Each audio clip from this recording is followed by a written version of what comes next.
be seeing me read the addiction section in this Bible. That's going to be John 8:34 through 36, James 1:13 through 15, and Proverbs 14:12.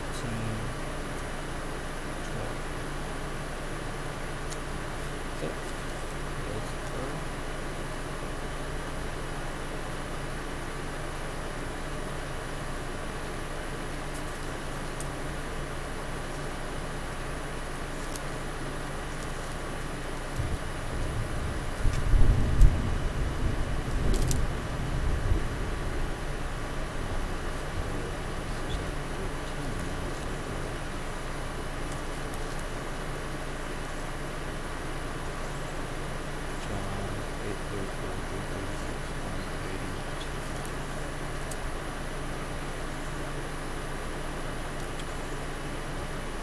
Jesus answered them, "Truly, truly, I say to you, everyone who practices sin is a slave to sin.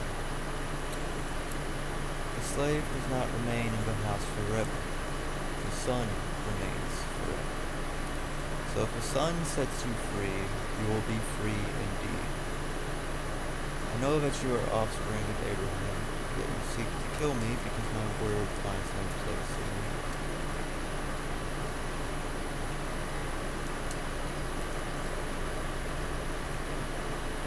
Read ahead a little too much. So, 34 through 36. Truly, I say to you, everyone who practices sin is a slave to sin. Meaning that, as far as I can see it from my first time reading, if you practice it and keep doing it, you're going to be a slave to it. Say, gambling. Not a sin per se, but it is still an addiction. If you keep on gambling, you keep on trying, it's just one more time, you become a slave to it. Just one more time. This time it'll work. This time I'll win big, but you're just a slave to it. You're just a slave to a feeling that you might get when you do win. Just like with the sin in and of itself. You might think the sin is a means to an end, but that's not how it works. Sometimes there is one moment where it could be a means to an end, but you still sin. You still committed it. And you become a slave to it by doing it in the first place. And in this generation, a lot of us know what it means to be a slave to a certain type of sin.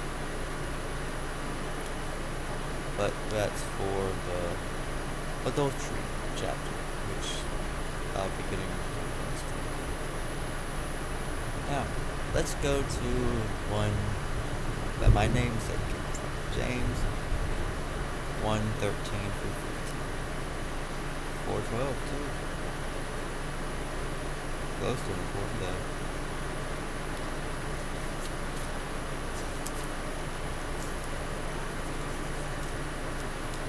So, 13 through 15. Let no one say when he is tempted, I am being tempted by God.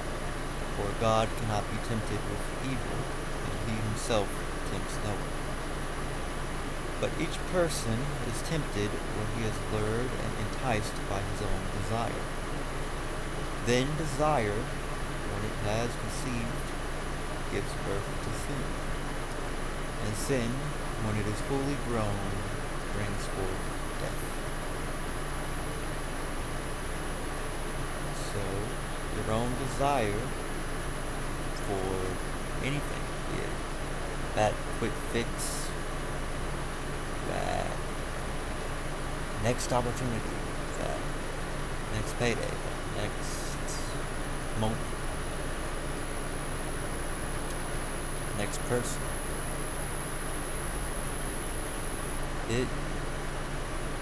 It gives forth.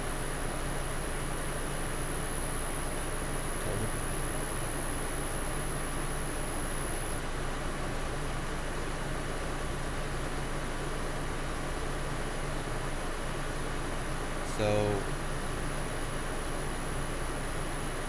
your addiction, your sin, it is not the path, not the path you want, not the path you need. It could be the path that you think you want,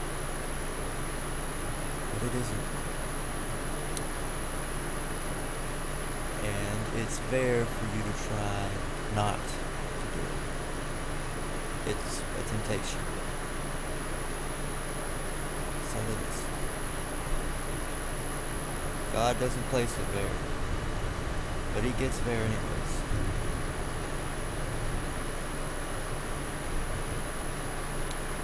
Let's go to Proverbs 14:12.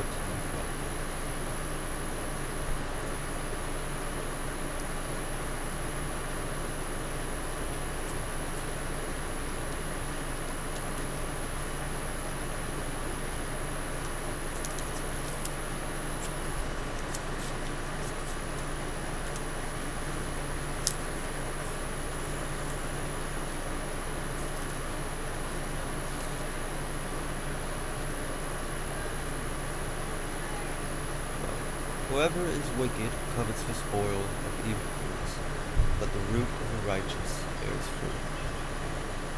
An evil man is ensnared by the transgression of his lips, but the righteous escapes from trouble.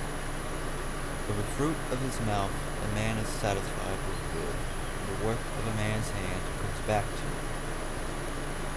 The way of a fool is right in his own eyes, but a wise man listens to advice.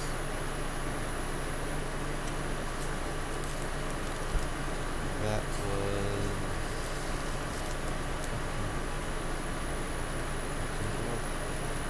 I don't need to read that one properly, but I felt I needed to read more. I'll have to look at it again to fully explain it the way I see it, because I lost track since I read multiple in one go. But that is okay, as long as you read again to make sure you know exactly how to explain it in your own words. Because the Bible is an older book. It's got a different metaphor than we would use now. And that's what my channel is supposed to be. Find the metaphor. So, 14, 12.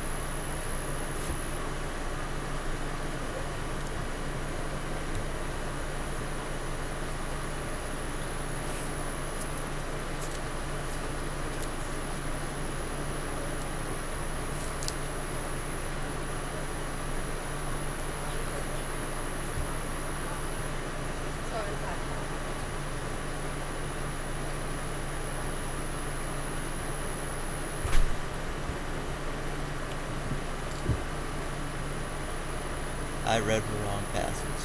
That was my bad. There is a way that seems right to man, but its end is a way to death. Addiction. It's the death of the soul. That's what it feels like in my words. Addiction. It's the repetitive sin. It's your soul eating itself alive from you doing that one thing over and over.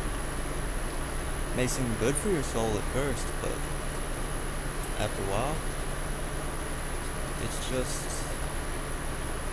eating it, which may not result in a physical death, but it does result in a spiritual death. That's the problem. Addiction, it's torment for the soul.